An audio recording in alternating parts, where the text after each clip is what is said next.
Hey there, fellow reptile enthusiasts. Are you ready to embark on an epic journey into the fascinating world of Ackie monitors? Well, get ready, because today we're diving into the top 5 burning questions I constantly see about these incredible creatures. And hey, stick around till the end, because I've got a bonus question that's sure to surprise you. So grab your snacks and get comfy, because we're about to unveil some Ackie monitor secrets. Let's jump right in. Question number 1. What is the enclosure size? Well, let's kick things off with the big one. Enclosure size. Imagine creating a luxurious lizard kingdom like the one behind me, tailor-made for Ackie monitor adventures. But here's the deal. Will a 4x4 by 2 foot enclosure that's approximately 122 by 122 by 61 centimeters be enough for your scaly friend? No. Let's break it down. When we're talking about enclosure dimensions, we're not just throwing out numbers. We're crafting a habitat that's fit for royalty, spacious, comfortable, and full of possibilities. So here's the scoop. Aim for a minimum of 5 feet by 4 feet by 2 feet, or 152 by 122 by 61, with a substrate depth of at least 18 inches or more. But there's more. You can also opt for a sizable dig box instead of a huge tank like this one that's around 27 gallons and about 18 inches deep. Your Ackie buddy will love to dig, so remember that size matters when it comes to building out your lizard's crib.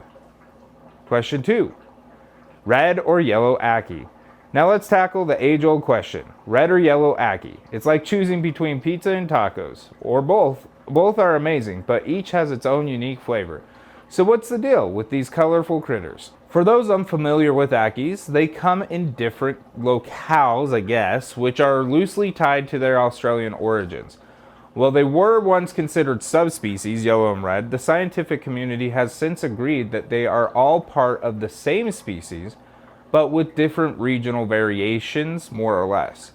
Here's where it gets interesting. In the USA, breeders have kept these locales separate, and there are noticeable differences between red and yellow Ackies. According to several breeders, reds tend to be a bit more bitey, while yellows are often described as much more relaxed. But hey, it's not just about personality.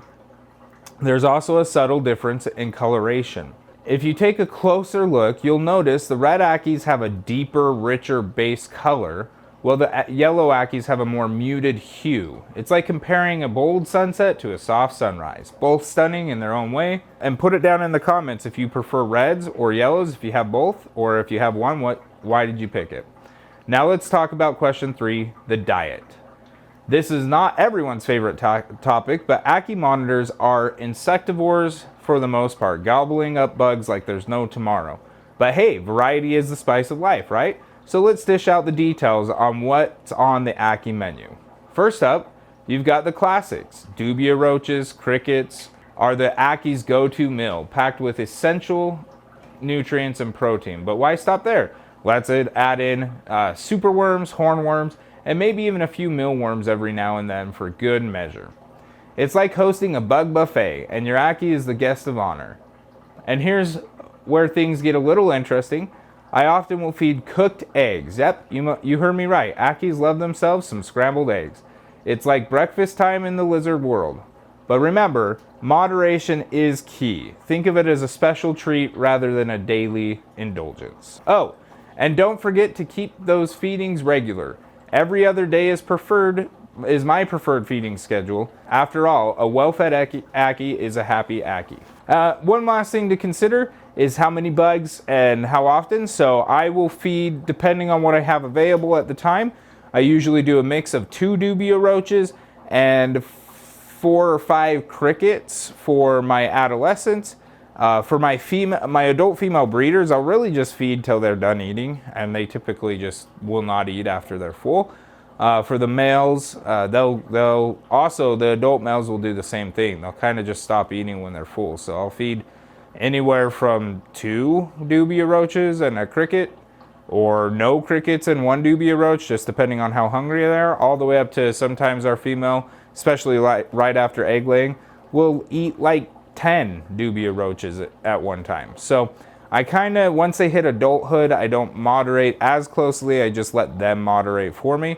As youth or subadults, I do moderate because they tend to eat more than they need to sometimes. So yeah, so that's the tip for feeding and an answer to that question. Again, one other thing I did want to mention is a lot of times people are worried when they see that they have to feed their Ackie very varied diets, which you do, that they can't ever just have dubia roaches, for example. I breed dubia roaches, so they're always available, but I don't breed crickets. Sometimes I run out, so I have to go to the store to get more.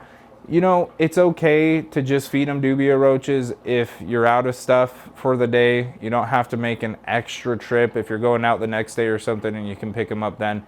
It's totally fine. But do add a good variation over time. So I may feed dubia roaches only once a week. Next time I'll feed dubia roaches and crickets. Maybe I'll throw in a millworm or a superworm like once every other week. I'll put that in with the variation. So just keep it varied, but that doesn't mean that you can't have a base or a staple that you feed consistently. Number 4, cohabitation. Is it all right to keep your Ackies together, and will they leave peacefully? Well, this is like navigating the wild world of roommates. It doesn't always work out, but sometimes it can. And I'm going to take you through the do's and don'ts of Ackie cohabitation. Let's start with the boys. Adult males with other adult males? Not a great idea. We're talking territorial disputes, toe-tangling showdowns, and possibly even limb-losing skirmishes or life-losing skirmishes. It's like a reptilian wrestling match, and trust me, nobody wants to referee that. But wait, there is hope for the Ackie lovebirds out there. Adult males with adult females? Now that's a different story. If you've got enough space, these Ackie couples can live harmoniously, basking in the warmth of their shared enclosure. And now on to the babies, the kiddos, the young ones. Young Ackies can be kept together temporarily, but it's like a sleepover with an expiration date. Siblings can bunk together for a few months, but watch out for sibling squabbles. Trust me, I have experience. I've rescued a few Ackies that have lost toes because they were kept with siblings for too long. Next question is substrate. Number 5. The foundation of every Akkie's kingdom. This tank behind me has a 2-foot substrate dish. And it's the canvas for your lizard's wildest adventure. So let's talk about creating the ultimate burrowing paradise for your scaly friend. When it comes to substrate depth, we're not messing around. We're talking deep burrows. Aim for a minimum of 16 inches, giving your Ackie plenty of room to tunnel, burrow, and explore. It's like creating a mini desert landscape right in your own home. But hey, it's not just about depth. It's also about the mix. So we use a blend of play sand, organic topsoil, and a sprinkle of peat moss for extra moisture retention, as they like humidity.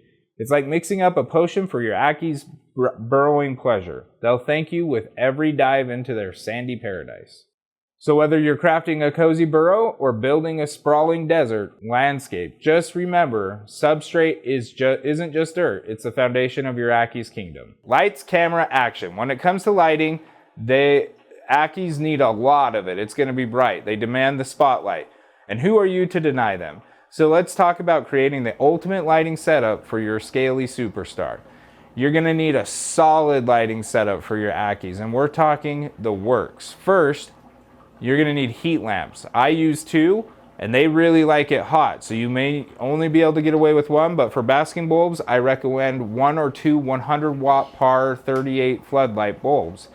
And that's just the beginning of the list. They also need their daily dose of vitamin D, so they're soaking up those rays and getting the UVB they need. I run Arcadia Dragon UVB bulbs to help with that.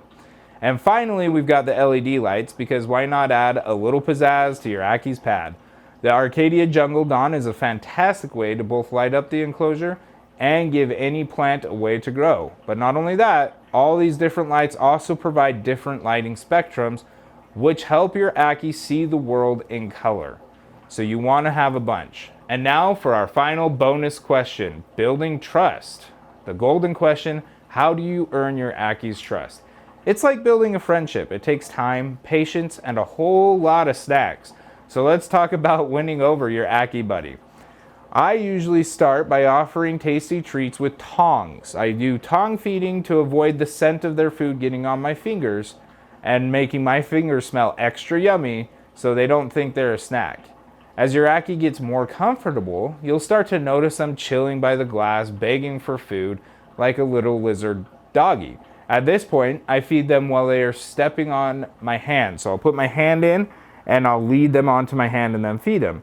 And eventually I'll work that up to crawling up my arm. So that's how you can get your Ackie to start trusting you, is with food and snacks and getting them to have a good experience while they're eating. And there you have it, folks. The top 5 burning questions about Ackie monitors. And a bonus one, answered and explained in their scaly glory. If you enjoyed today's lizard video, don't forget to hit the like button, smash the subscribe, and share with all your fellow reptile-loving friends. Until next time, keep on slithering, crawling, and exploring with your favorite scaly companions. And thanks for tuning in.